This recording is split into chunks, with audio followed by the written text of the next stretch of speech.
por la memoria de los héroes que ya no están, por aquellos que luchan día a día por su vida, y por todos aquellos que luchan por la vida de los colombianos.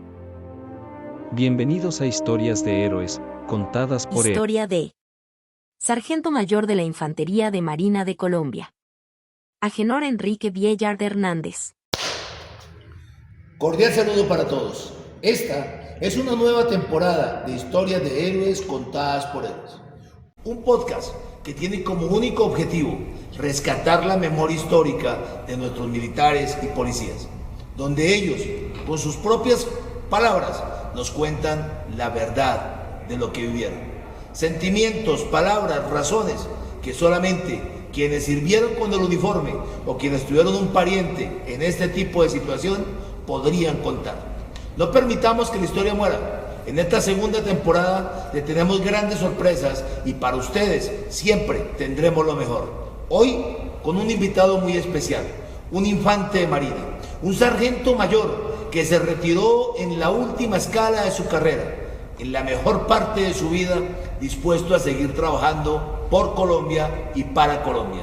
El señor sargento mayor Agenor Viellard. Mi sargento mayor, bienvenido a su programa. ¿Cómo está usted? Muchas gracias, mi sargento mayor. Me siento muy bien, estoy bien, gracias a Dios. Gracias por esta bella oportunidad de dirigirme a nuestra gente, a las personas que realmente están viendo y siguiendo pues todo lo que tiene que ver con nuestras instituciones militares y policiales. Usted fue una persona que durante su carrera tiene muchas distinciones y hoy vamos a hacer énfasis en una parte de su historia que quizás va a ser dolorosa. Usted fue secuestrado por la FARC. Pero yo quiero llegar hasta allá partiendo del principio. ¿Quién es Agenor Viellard? ¿Dónde nació? ¿Cómo se crió? Bueno, yo nací en Montería, Córdoba, el 26 de diciembre de 1974. Muy pequeño me llevó mi mamá, pues desafortunadamente se separó de mi papá, se separaron. Nos fuimos para Cartagena, alrededor de 2 años de edad. Y allá crecí, pues tuve una infancia normal, barrio estrato 2 de Cartagena, y me incorporé a la Infantería Marina allá en Cartagena. ¿Te incorporaste o te reclutaron? Bueno, fueron al colegio, me acuerdo, estaba en 11, fue un oficial de la Armada, llegó al colegio, habló de la Armada, era un suboficial exactamente, fue vestido de caquis, nos habló, me interesó, quise probar y aquí me quedé casi 24 años. Hiciste curso, te graduaste de cabo. Cosas importantes que te han pasado, ¿dónde te mandaron? ¿Cómo fue tu situación de orden público en todo ese camino? Bueno, hice curso en el 8 de enero de 1993 ingresé. Curso bastante fuerte, digamos, en la situación física. Pues afortunadamente yo era deportista de alto rendimiento, era boxeador de la Liga Distrital de Cartagena, entonces por esa parte no me dio tan duro.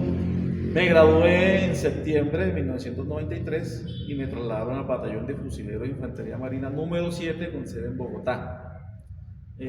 Aquí trabajé 2 años en el Batallón de Fusileros de Infantería Marina número 7. Recuerdo que en una emboscada mataron al señor coronel Persan Barnes. Todas las unidades empezaron a mandar apoyo. El señor mayor, pues, segundo comandante del batallón, preguntó a los suboficiales quiénes querían irse. Yo levanté la mano y así fue como llegué al Batallón de Fusileros de Infantería Marina número 5 en ese entonces. Glorioso Corozal. Corozal, cuna de los dioses, la Universidad del Combate.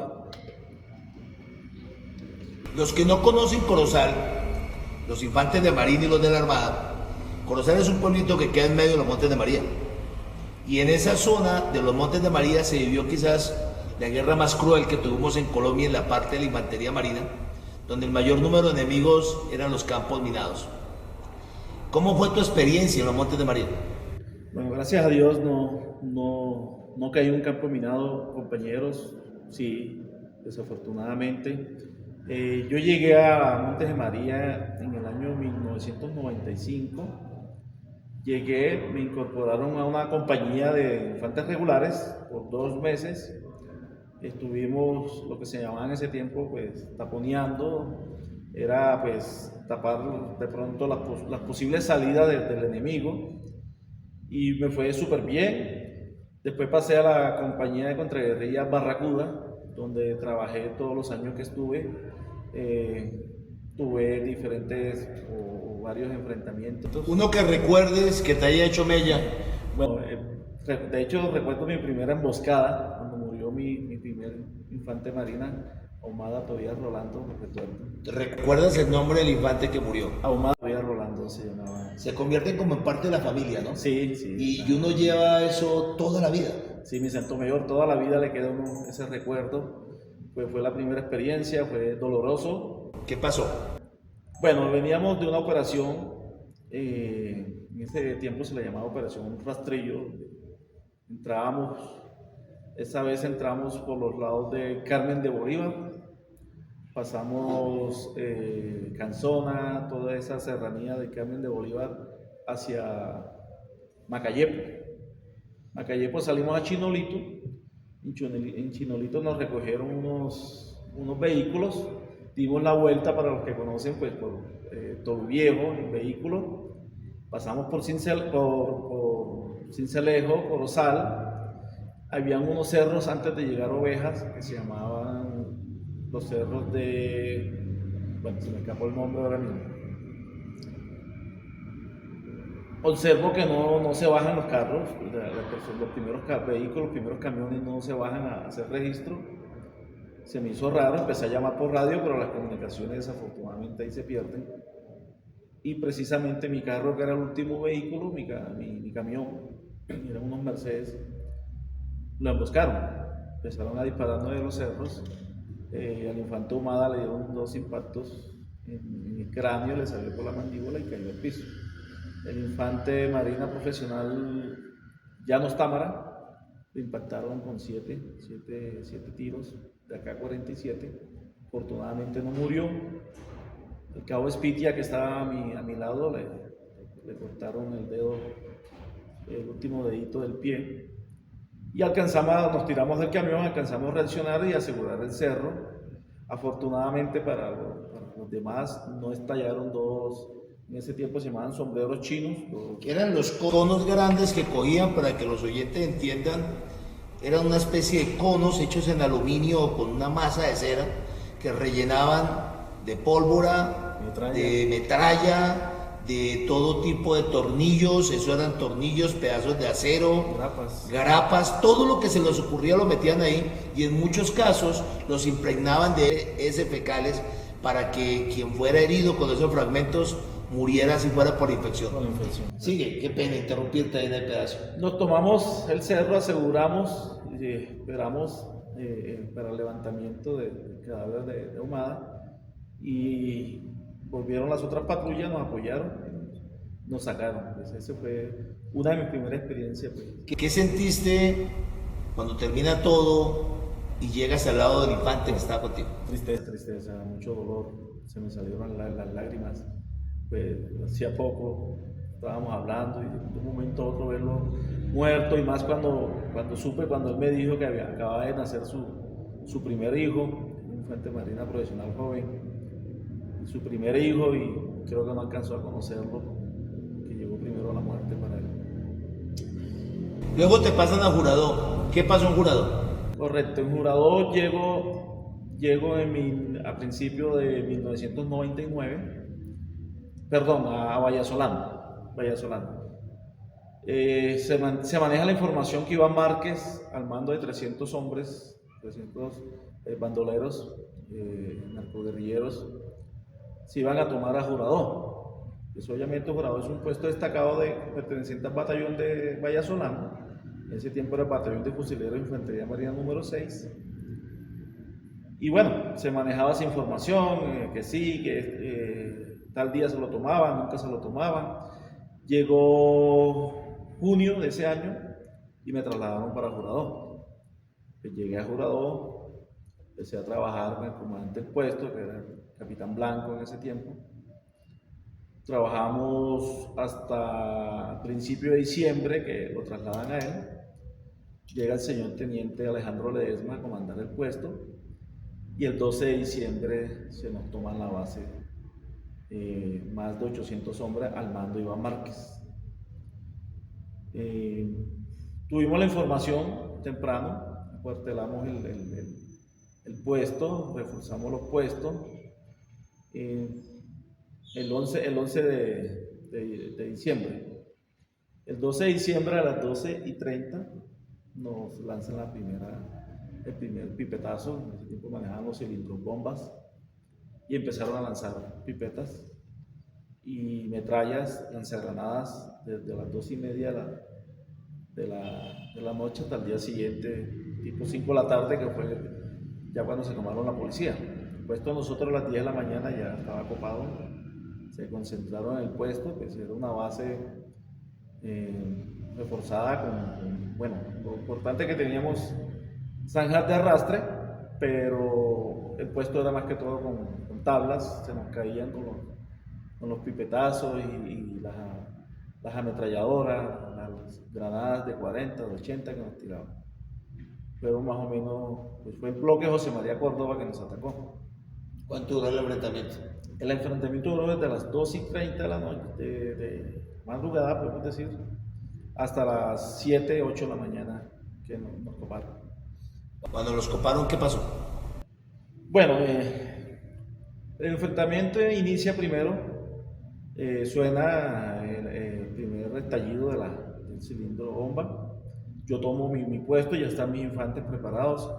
Empezamos a responder. Como yo estaba en un cerrito más bajo que el de comunicaciones, teníamos cerros de comunicaciones y donde estaba el alojamiento del comandante. Ese era mi sitio para responder.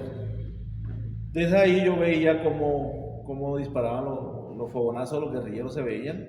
Yo empezaba a lanzarle granadas de 80 y granadas de 40 y le poníamos la ametralladora SS-77 que teníamos. A la media hora llegó el avión fantasma y empezó a apoyar. Veíamos más fuego nutrido del enemigo disparando el avión fantasma. Empezamos a responder con todo lo que teníamos, empezó a llover durísimo. Todo el combate fue con lluvia. El puesto quedaba a orilla del mar. Los fusiles se empezaron a trabar.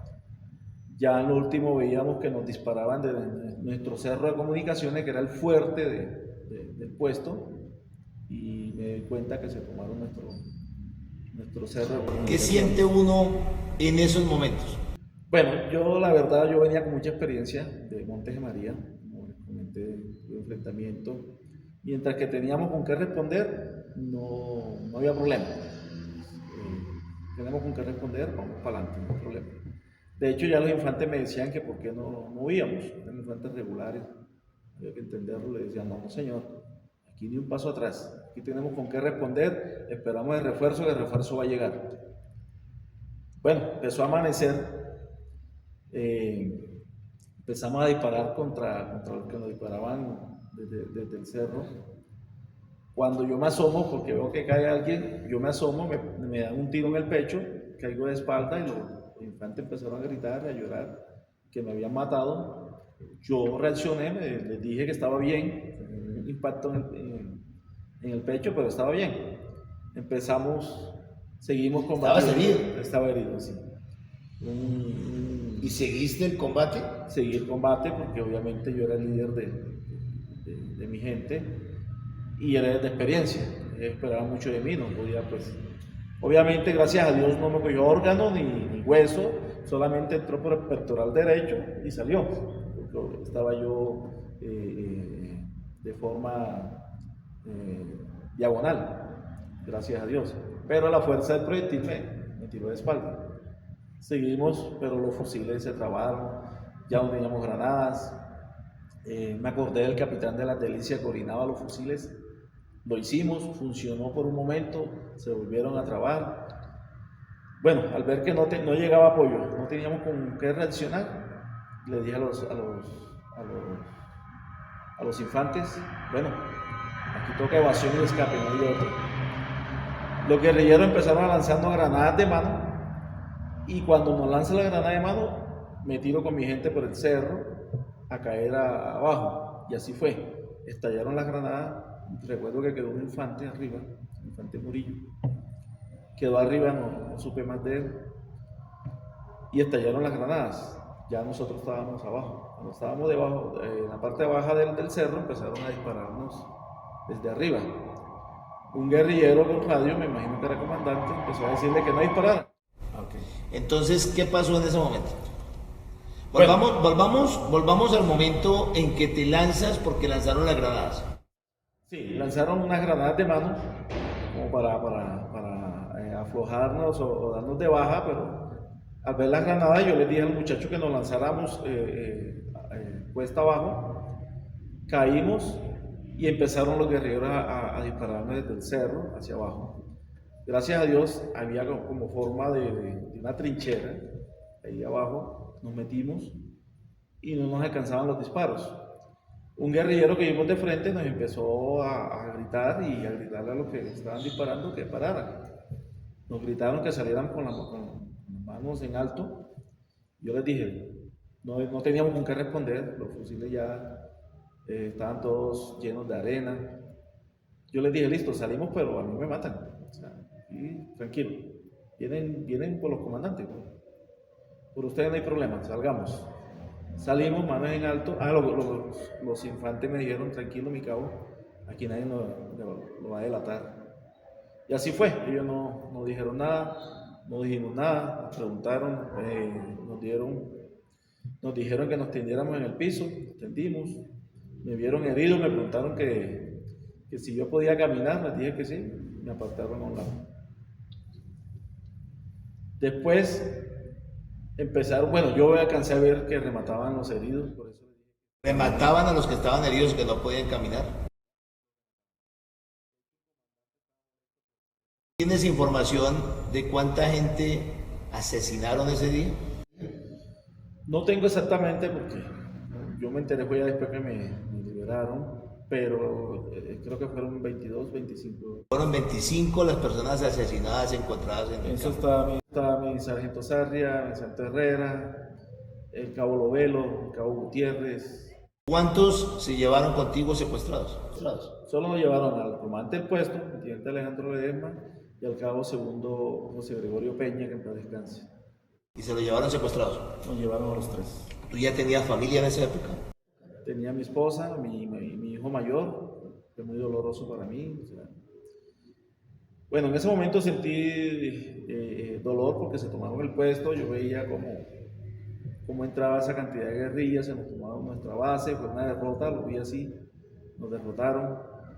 Y cuando nos llevaron selva adentro, porque dejaba a mi hijo, mi esposa, mi mamá que estaba enferma, y yo pensé que al ella enterarse de esta situación, se iba a morir. Esa parte fue dolorosa. Obviamente lo que me imaginé era que más adelante nos iban a matar, porque nunca pensé en canje, en secuestrados, en nada. ¿Te llevan? ¿Caminas? ¿En qué momento te atienden para curar tu herida? Bueno, me llevan herido, caminamos esa noche, caminamos hasta 6 de la tarde más o menos, hasta una comunidad indígena que se llama Guayabal. Ahí dormimos. Eso estaba lleno de guerrilla, había demasiada guerrilla. Al día siguiente, no me curan al día siguiente, seguimos caminando, como al tercer día me hacen la primera. No se te infectó la herida ni nada. Gracias a Dios no, pero se me ponía con bastante mal olor. Recuerdos que quizás sean dolorosos de tu secuestro. ¿Qué quieres contar de esa parte? Y sobre todo yo quiero enfocarme en algo al final que te lo voy a preguntar. Primero dime qué recuerdos dolorosos tienes de ese tiempo que duraste secuestrado y cuánto tiempo duraste secuestrado. Mi sargento mayor, yo duré 3 años, 5 meses secuestrado. Y un secuestro es doloroso desde el primer momento en que lo llevan hasta cuando termina. Es que yo creo que después de la muerte el secuestro, digo la muerte porque la muerte ya no hay más oportunidad de volver, por lo menos el secuestro no está vivo, pero eso es doloroso, estar secuestrado es una tragedia. ¿Te maltrataron? Físicamente nunca, pero psicológicamente sí, claro. Éramos el enemigo. Nosotros para ellos éramos el enemigo, éramos paramilitares, la comida pues obviamente nos ofendían con la comida, trataban de pues retrasarla, racionarla, y más cuando de pronto entramos en contienda, cuando teníamos contacto con ellos, porque no dejaban que tuvieran contacto con nosotros. Cuando los comandantes iban a hablando de me perdonan la palabra, su basura ideológica, pues nosotros controversiábamos y no les gustaba. Y ahí pues tomaban como venganza en la comida o en mis curaciones, por ejemplo, de hecho recuerdo que me curaron 2 veces, no más, porque éramos el enemigo. Nosotros para ellos somos el enemigo. Gente que compartió contigo el secuestro, ¿a quién recuerdas? El Santo Mayor. ¿Quién se convirtió en...? Porque uno cuando está en esa situación tiene que tener un soporte. El primer soporte, Dios. El segundo creo que es la familia. Ahí en el área, ¿quién era tu soporte? ¿Quién era el que te acompañaba? ¿Quién era el que te daba ánimos? ¿O tú le dabas ánimos a quién? Bueno, nosotros nos vemos familia. No puedo, bueno, especialmente Peña, porque tenía conmigo el puesto. Su familia se hizo muy allegado a mi familia. Veníamos juntos, pues él se hizo mi soporte, yo el de él y mi teniente Ledesma. Los 3 éramos muy unidos, pero al llegar al grupo de secuestrados nos hacemos una sola familia. Porque es que allá se enferma uno y todo, corremos a atenderlo, le lavamos la ropa, le reclamábamos la comida, le ayudábamos, le llevábamos las cosas cuando había que caminar. Entonces todos nos vemos un apoyo de todos. ¿Pensaron alguna vez en fugarse? Desde que me llevaban secuestrado. ¿Y tuvieron alguna oportunidad? Yo tuve una oportunidad, yo personalmente, muy digamos, tentativa, pero imagínense, yo la verdad, yo creo mucho en Dios. Yo llegué a convencer a un guerrillero para volarnos. Me acuerdo del alias Humberto. A convencerlo. Llegó una operación del ejército, me acuerdo que se llamaba, por la radio escuchábamos, Héroes de Urabá, operación Héroes de Urabá. Eso fue alrededor del 2001 o 2002. Y sentíamos el ejército cerca, la Fuerza Aérea, los helicópteros, cerca, y esta es la oportunidad. Entonces el guerrillero, con que nos íbamos a volar esa noche, lo cambiaron de turno. Y yo veía que no llegaba y me quedé dormido y empecé a soñar que mi mamá me dice, mi hijo no se venga, quédese quieto, mi hijo. Y yo le dije en el sueño, listo, mami, porque si no te hago caso algo me pasa. Así le dije yo en el sueño. Y cuando siento que me agarran por la pierna, eso eran cambuches, allá le llaman caletas. Se fue en arrastre bajo y Vieja, y yo pues no lo esperaba. Y ¿qué pasó? No, soy Humberto, es que me cambiaron el turno, salgamos por acá. Cuando él me dice así, el centinela de ellos, que ellos le llaman guardia, prendió la luz, una linterna, y lo empezó a insultar. Y él lo dijo, pues de esta forma lo dijo, hey, no, que me voy a cagar estos chulos. O sea, iba a hacer de cuerpo ahí al lado de nosotros. Esa fue la excusa y eso quedó así. Y yo empecé a pensar en mi sueño, no dormí más. Empecé a analizar ese sueño. Al día siguiente, cada guerrillero cogía un secuestrado y se lo llevaba custodiándolo. Y empezábamos a hacer una fila india. Y yo el último era yo y no llegaba nadie. Y cuando se acuerda el comandante de los guerrilleros, alias Remorado, y dice, oiga, falta Vieja, lleven a Vieja. Entonces el guerrillero con que yo me iba a fugar empezó a cortarme, me pareció como raro. Yo dije, esto está muy raro. Cogimos tanta distancia que llegamos a una Y de un camino de herradura, esos caminos que hay en la selva, y yo le dije a alias Humberto, pues, vámonos por aquí. Y él me dijo, es que por aquí está muy controlado, esperemos. Y yo le dije, ¿sabe qué? Sí, esperemos, no hay garantía en este momento. y nos fuimos y seguimos normal. Al mes, recuerdo que teníamos un soldado profesional, era un poquito inquieto.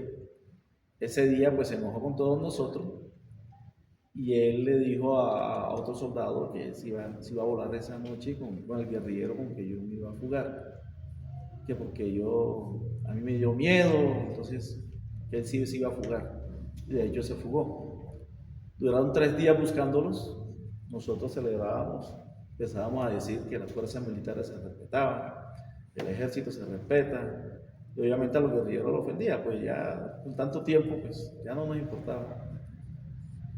Y al tercer día llegaron los guerrilleros gritando, tenían un equipo de sonido que cargaban con planta eléctrica y empezaron a hacer fiesta porque recapturaron al soldado con el guerrillero y los torturaron. Me enteré que le sacaron las uñas y los mataron. A los dos. A los dos. Obviamente el guerrillero no sabía nadar, cosa rara, pero no sabía nadar, y el soldado sí era un experto nadador, criado a orilla del río Sinú. Entonces, y en el Chocó, pues si no, o en la selva, si no sabe uno nadar, se limita bastante. ¿En qué momento te enteras que te van a liberar? Ok. A mí me dio leishmaniasis, bueno, me dio varias veces leishmaniasis, pero la última vez que me dio mi frente, en la parte derecha, mi frontal. Y los guerrilleros, pues, alias el Paisa, que era el comandante, me dijo, Vieja, la única cura que te tengo es una tortura, pero te va a ayudar. Hágale. ¿Y en qué consiste? No, pues, un cuchillo caliente, te lo colocamos ahí, panela derretida y se da abeja derretida. Pues los primeros días, obviamente, eso fue durísimo. Me hinché demasiado. Mis compañeros cuando me veían, pues, se quedaban pues ellos sorprendidos, y yo al verlo, pues, me preocupaba. Pero bueno, yo dije, bueno, estoy vivo, que es lo importante. Ya me empezó a secar, y el 5 de mayo del 2003, a las 10 de la mañana, me terminan de curar.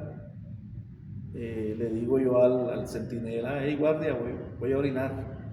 Cuando estoy en el orinal, pues, orinar entre comillas, un huequito donde hacíamos la necesidad, yo veo los helicópteros y le veo la cara a los soldados. Era tan bajito que le veía la cara a los soldados, y me dijo, guerrillero, éntrese. Entramos a la caleta, nos miramos todas las caras y les dije, yo contento, les dije, pila que nos vamos. Cuando me agacho a recoger mis cosas, siento los rafagazos. Empezaron los guerrilleros a dispararnos y escucho la orden de alias el Paisa, verifiquen bien que no quede nadie vivo. Dios mío, eso fue un horror. Imagínense, usted sepa que lo van a matar con fusiles y usted no tenga ningún corta uña para defenderse. Pues obviamente pienso uno de todo. Me empecé a meter en arrastre debajo de mi cama y me cayó el exministro Echeverry. ¿Estabas detenido con el exministro? Sí, a los 2 años de mi secuestro, secuestran al gobernador de Antioquia. Rebobinemos. Secuestran al gobernador de Antioquia y al comisionado de paz. Doctor Y lo llevaron al campamento donde tú estabas. Al mes de haberlo secuestrado, nos reunieron. ¿Usted se acuerda cuando la masacre de Bojayá? Sí, claro. Nosotros estábamos cerca a Bojayá. Entonces, como entró una operación grande para recuperar a Bojayá, que estaba en manos de la guerrilla y los paramilitares, la guerrilla hizo su embarrada, mató al personal en la iglesia, a la población, la masacró. Entró el ejército y nos sacaron corriendo de Bojayá, secuestran al gobernador de Antioquia, duramos un mes caminando y al mes... Yo soy amigo de la hija del gobernador.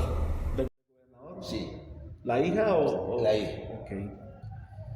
Y nos encontramos, nos reunieron por los lados de Frontinos. Era un clima frío, bastante agradable. Los guerrilleros pues eran de acento paisa, y ahí nos reunieron con el gobernador y el ministro Gilberto Echeverry. Ellos pues, la llegada de ellos pues suena un poquito maluco decirlo, pero nos dio esperanzas.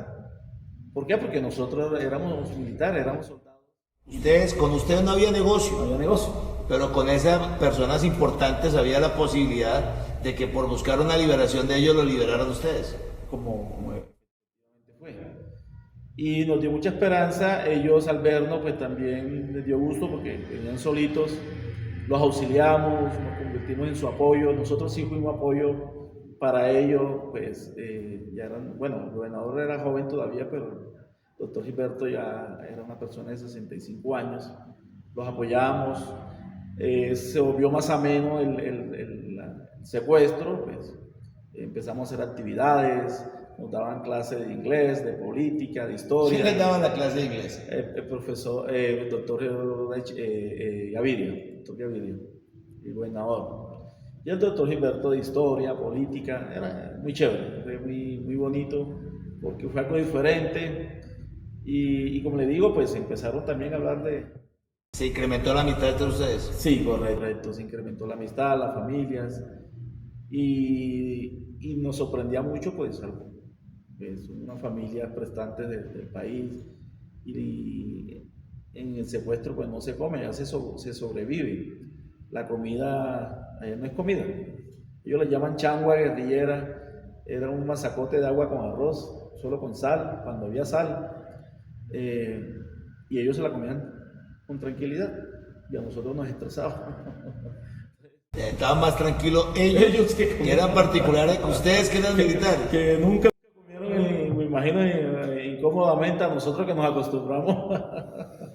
Pero obviamente guerrillero, la vida guerrillero es muy dura. Ellos sobreviven, ellos no comen como come un soldado come dignamente. Y eso fue lo que me ayudó a enamorarme más de mi institución. Entonces, ese fue el encuentro. ¿Cómo fue tu relación con ellos durante el cautiverio? Muy positiva, muy positiva. Como le digo, ese grupo se vuelve familia. O sea, ya no hay de pronto, es como en toda relación a veces hay discusiones. Obviamente con ellos no había discusión porque es una persona que muy inteligente y sabían manejar las posiciones. Con los compañeros pues discutíamos a veces, pero no era nada serio. Créame que nos queríamos como hermanos, nos apoyábamos. De pronto sí vieron enfermedades, pero psicológicas. Por ejemplo, un policía pues, perdió mucho la memoria. Un suboficial del ejército, pues, él sí se tornó un poco agresivo, pero vimos que era ya, pues, se le había deteriorado su salud mental. Pero el resto nos queríamos mucho. Volvamos al momento de la liberación. Ahí pasaron muchas cosas. Primero, a usted no lo liberaron por conversación, no lo liberaron por rescate. Sangre y fuego. Sí. Sangre y fuego. En esa sangre y fuego, ¿qué pasó? Bueno, como le comenté, era el 5 de mayo del 2003, 10 de la mañana. Veo los helicópteros, entro al cambuche, a la caleta como le llaman ellos, y empiezo a gritar al paisa que verifiquen que no quede nadie vivo. Cuando yo siento los rafagazos, me tiro al piso y en arrastre bajo me meto debajo de mi cama. Me cae el ministro Gilberto Echeverría herido en mis piernas, no alcancé a meterme totalmente y empezaron a rematarnos en la cabeza, disparos en la cabeza. Al doctor Gilberto, el impacto que lo asesina a él, la ojiva la tengo yo en mi pierna izquierda, es de 7.62. ¿No te la han sacado todavía? No me la han sacado, no me la pudieron sacar porque estaba muy profunda. Me partió el fémur izquierdo. Yo no grité porque si gritaba el guerrillero se iba a dar cuenta que estaba vivo, porque el guerrillero me dispara por encima de la cama y yo pues, estaba bastante flaco. Los tiros me pegaron a un ladito, un rafagazo. No me tocó, pero cuando remata el ministro, ese disparo sí me da en la pierna, me parte el fémur. No grito, la respiración se me acelera, pero como estoy debajo de la cama, no se dieron cuenta. No se dieron cuenta. El cabo Cote del ejército estaba al lado mío ileso. Le pasó lo mismo, no lo habían tocado, le dispararon por encima, pero el guerrillero se dio cuenta que estaba vivo y le dio un rafagazo. ¿Lo remató? No lo mató en el momento. Él muere en el helicóptero, saliendo. De hecho, me ayudó a salir debajo de la cama porque mi pie quedó para allá, yo quedé para este lado y yo no podía mover el pie porque estaba fracturado.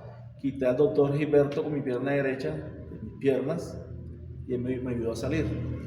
Y empezó a decirle a mi primero guarnizo que por cosa de Dios quedó ileso, solamente lo quemó un rafagazo por aquí, imagínense, le quedaron las marcas. Y dijo, Y primero, estos hijueputas nos mataron. Se recostó, se sentó en un ladito y llegaron, mi primero bajó a buscar el ejército, no demoró mucho, eso fue rápido y empezaron a brindarnos los primeros auxilios. De esas personas que estaban con ustedes, ¿cuántos habían en cautiverio? Militares éramos 11. ¿Civiles? Dos, doctor Gilberto y doctor Guillermo. ¿Cuántos sobrevivieron? 3. Mi primero guarnizo, como le dijo que fue ileso, mi sargento Aranguren, que le dieron un impacto en la cabeza y uno en la pierna como a mí, y no murió. Y mi persona. Los suben en helicópteros. En ese momento, ¿en qué pensabas? Cuando llega los soldados, eran los soldados, no alcancé a ver grados, me canalizan, no me encontraban la vena, me chuzaron bastante, obviamente, pues no se podía esperar menos. Me alcanzan a canalizar, levantan la camilla y yo mis compañeros quietos, obviamente fue mucho dolor, mucha tristeza. Ahí fue donde te diste cuenta que estaban Todos muertos. Yo alcancé a ver a mi compañero Peña, quieto en la caleta, como le llamaban ellos la cama, le decían caleta, quieto. Peña era una persona muy noble. Peña era el único que le llegaban encomiendas. Cuando llegaban las encomiendas, le llegaba de todo, y Peña lo veíamos en pantaloneta porque todo lo regalaba. De hecho, le regalaba a los guerrilleros, les regalaba hasta lociones que le llegaban, dulces, todas las cosas que podían mandar las familias, él las compartía, no se pegaba nada. Y los guerrilleros lo responden asesinándolo cruelmente. No alcanzó a reaccionar, quedó en su cama.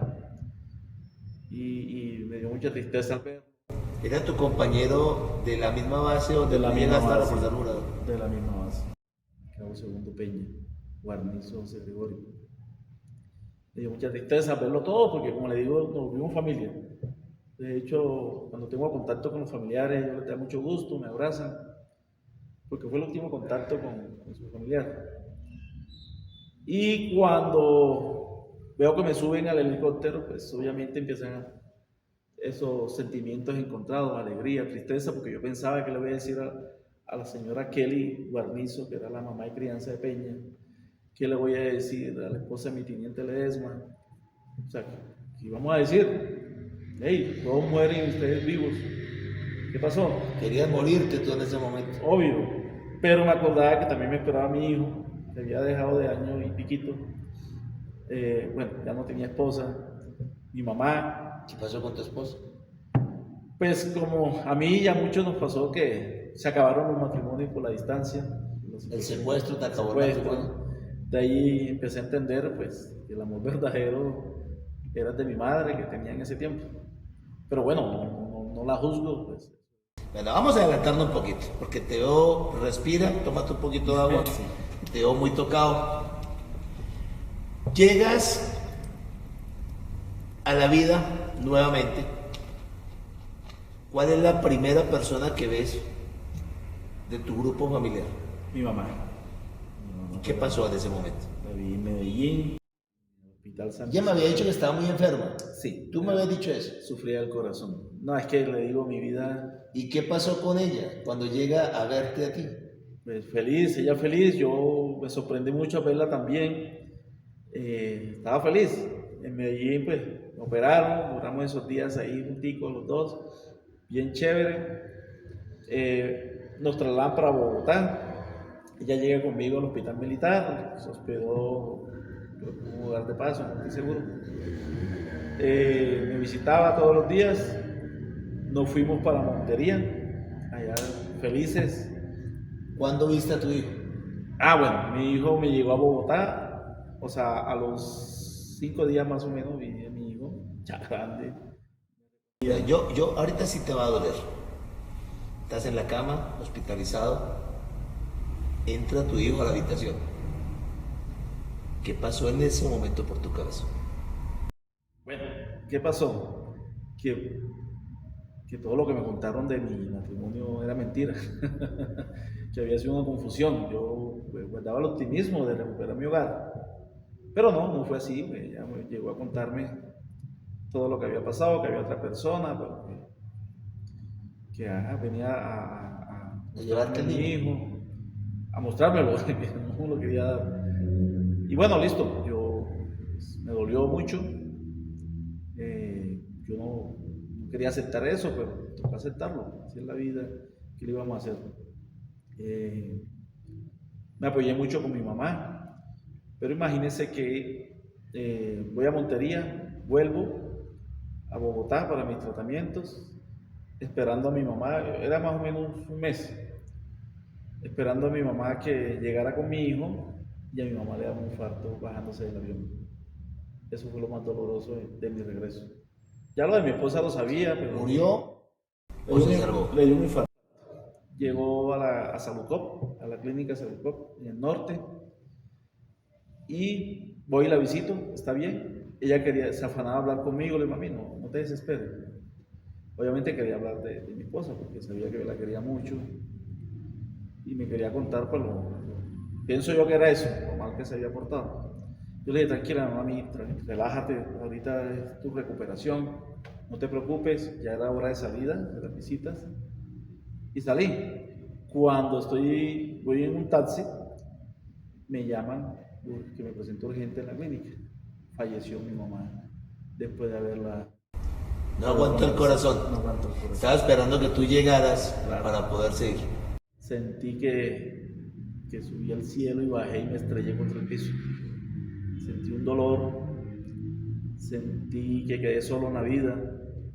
Imagínense, y al día siguiente tenía que ir a citas médicas, a todo, en muletas, con mi hijo de una mano, sin conocer Bogotá, sin mi mamá, sin esposa, sin nada. Fue terrible. Yo salía del batallón, porque me agregaron a la brigada, pues, como para entretenerme en algo, y yo, ¿a quién llamo? ¿A quién le cuento cómo me fue?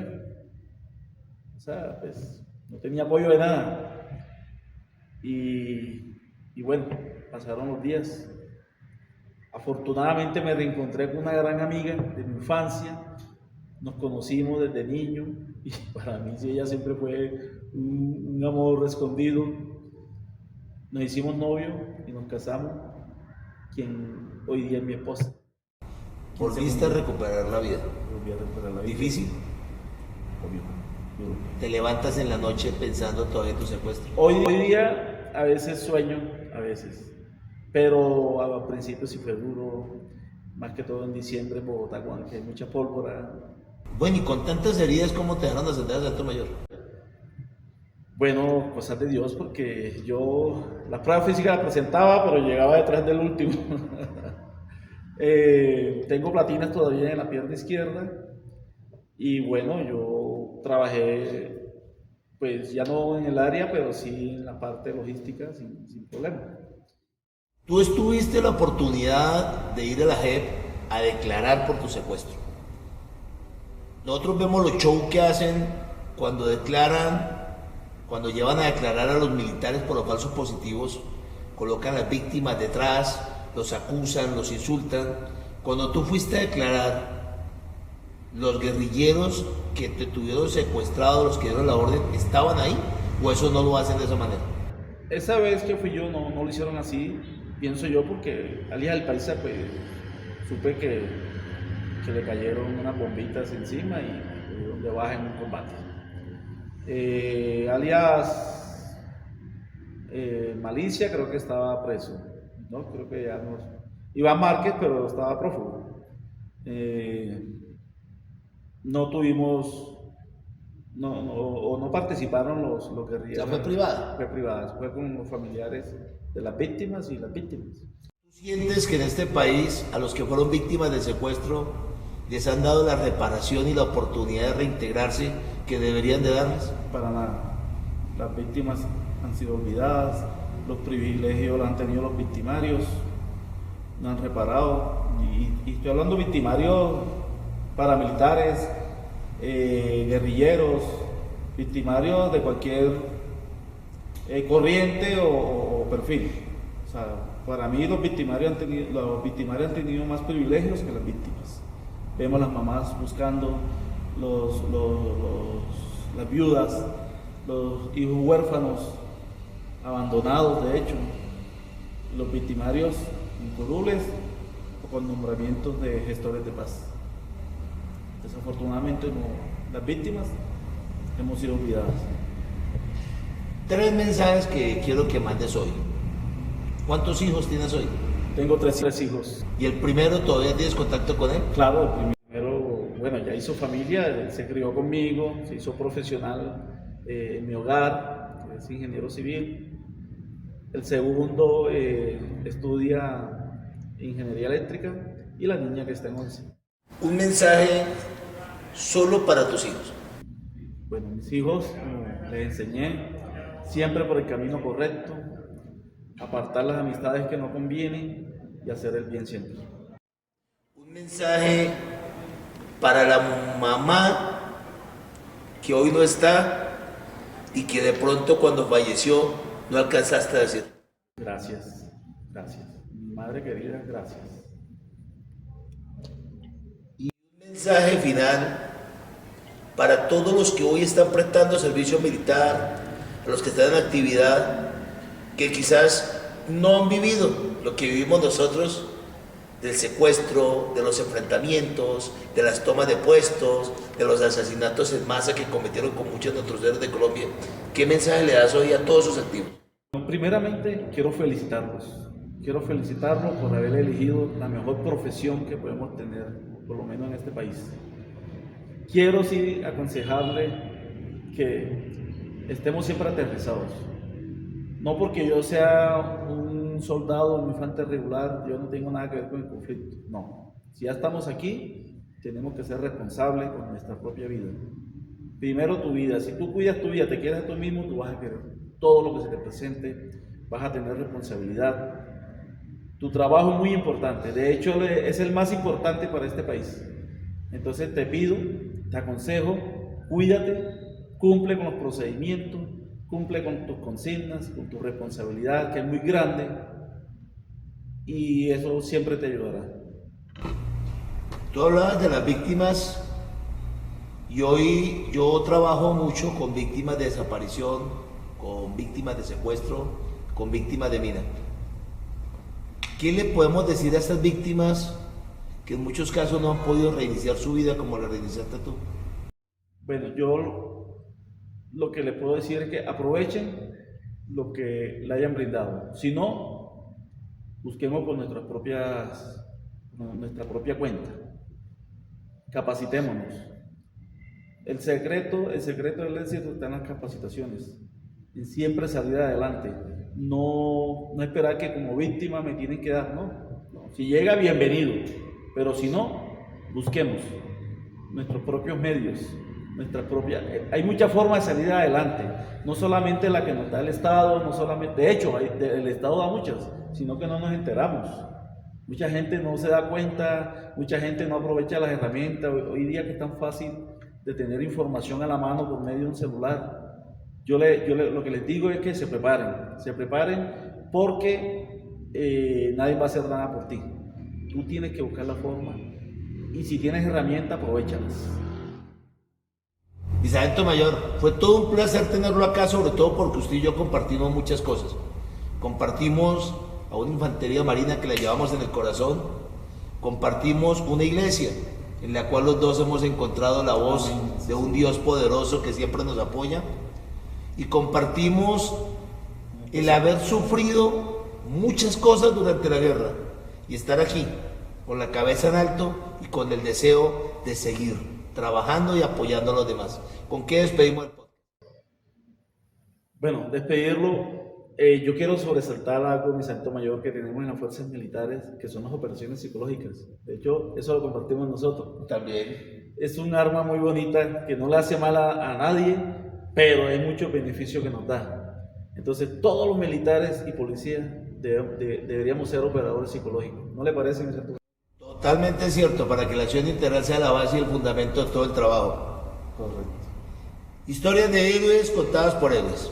Recuerda, las historias son reales. Los sentimientos se vivieron. Y aún hoy, que pretenden olvidar lo que nosotros vivimos, nosotros necesitamos que nuestros héroes levanten nuevamente su armadura para venir hasta acá a contar sus historias.